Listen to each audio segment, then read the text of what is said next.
अरावली। क्या ये नाम सुनते ही दिमाग में सिर्फ पहाड़ आते हैं? आज हम बात करेंगे उस हकीकत की जो हमारे पानी, हमारी हवा और हमारे आने वाले कल से जुड़ी है। सवाल सीधा है, क्या भारत की सबसे पुरानी पहाड़ियां, हमारी अरावली, सचमुच खतरे में है? चलिए पता लगाते हैं। हाँ, ये सुनने में शायद थोड़ा चौंकाने वाला लगे, पर सच यही है। अरावली, जो भारत की सबसे पुरानी पर्वत श्रृंखला है, वो आज अपने इतिहास के सबसे बुरे दौर से गुजर रही है। और ये सिर्फ भूगोल की किताब का एक फैक्ट नहीं है, ये एक बहुत बहुत बड़ी चेतावनी है। तो सवाल उठता है कि अरावली इतनी जरूरी है क्यों? आखिर क्यों इतनी बातें हो रही हैं इसके बारे में? देखिए, ये सिर्फ पत्थर या मिट्टी के ढेर नहीं है।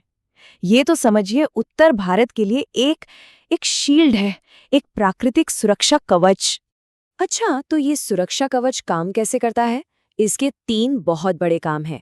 पहला, ये थार के रेगिस्तान को आगे बढ़ने से रोकता है। सोचिए, एक दीवार की तरह। दूसरा, ये बारिश के पानी को सोखता है, जिससे हमारा ग्राउंड वाटर मतलब जमीन के नीचे का पानी बना रहता है। और तीसरा, ये राजस्थान की तरफ से आने वाली धूल भरी आंधियों और प्रदूषण को भी रोकता है। मतलब अगर इनमें से एक भी काम गड़बड़ाया तो इसका सीधा असर हमारी जिंदगी पर पड़ना तय है। तो ये तो हो गई इसकी अहमियत की बात। अब आते हैं उस मुद्दे पर जिसकी वजह से ये सारी बहस छिड़ी हुई है। ये पूरा विवाद असल में सुप्रीम कोर्ट के एक हालिया फैसले के बाद शुरू हुआ। तो इस पूरे मामले की जड़ में है एक शब्द, सीमित परिभाषा। हुआ यह है कि सुप्रीम कोर्ट ने अरावली की एक ऐसी परिभाषा मान ली है जिससे डर यह है कि अरावली का एक बहुत बहुत बड़ा हिस्सा कागजों पर अरावली माना ही नहीं जाएगा। और अगर वो अरावली ही नहीं है तो फिर उस पर पर्यावरण से जुड़े कानून भी लागू नहीं होंगे। सोचिए कितना बड़ा खतरा है। और ये सिर्फ एक्सपर्ट्स का डर नहीं है। इस फैसले की गंभीरता को इसी बात से समझा जा सकता है कि राजस्थान के पूर्व मुख्यमंत्री अशोक गहलोत ने इसे सीधा सीधा पर्यावरण विनाश का न्योता कह दिया। मतलब ये एक खुला निमंत्रण है तबाही को। ये बयान अपने आप में बताता है कि सिचुएशन कितनी सीरियस है।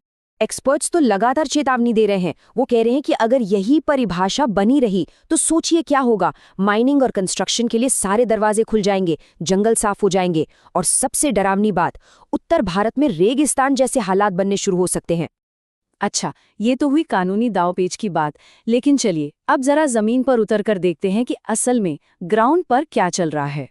और जमीनी हकीकत यह है कि ये सब कुछ छिपा हुआ नहीं है।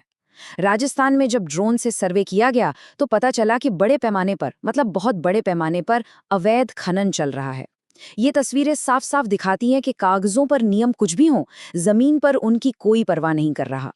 और ये जो खुदाई हो रही है ना, ये सिर्फ पहाड़ नहीं खोद रही, ये असल में हमारे भविष्य को खोद रही है, उसे खोखला कर रही है।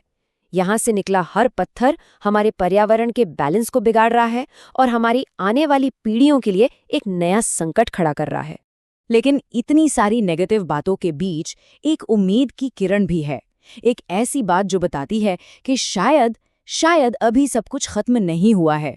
सोचिए, इतनी तबाही और कटाई के बावजूद आज भी अरावली के जंगलों में तेंदुए जैसे जंगली जानवर मिल जाते हैं। ये क्या दिखाता है? ये दिखाता है कि इस इकोसिस्टम में अब भी जान बची है। ये हमें एक उम्मीद देता है कि अगर सही कोशिश की जाए तो इस कीमती खजाने को बचाया जा सकता है।